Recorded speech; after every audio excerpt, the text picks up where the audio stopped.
আল্লাহ পাক বলেন প্রতিযোগিতা করো আল্লাহর মাগফিরাত কামনার জন্য আর জান্নাতে যাওয়ার জন্য প্রতিযোগিতা করো, আল্লাহর রহমত পাওয়ার জন্য সৎ কাজের প্রতিযোগিতা করো, তাহলে আল্লাহ রাব্বুল আলামিন তোমাদেরকে ক্ষমা করবেন আর তোমাদের জন্য এমন জান্নাত দিবেন যেই জান্নাত আকাশের বিশালতার জমিনের বিশালতার মতো।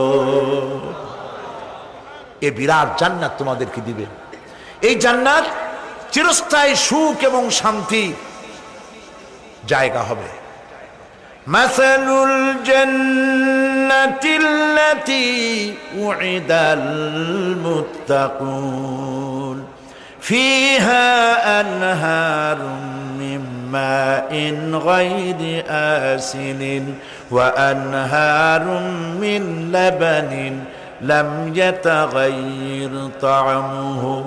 আল্লাহ পাক বলছেন জান্নাত আল্লাহ পাক ওয়াদা করেছেন মুত্তাকিদের জন্য। আল্লাহ পাক জান্নাত দিবেন যে জান্নাতের ভেতরে রয়েছে মধুর প্রস্রবণ, রয়েছে দুধের প্রস্রবণ, রয়েছে সেখানে স্বচ্ছ পানির প্রস্রবণ রয়েছে। এই সুন্দর জান্নাত ঝর্ণা ধারা আল্লাহ পাক সৃষ্টি করেছেন, বাগ বাগিচা দিয়ে ভরে রেখেছেন জান্নাত।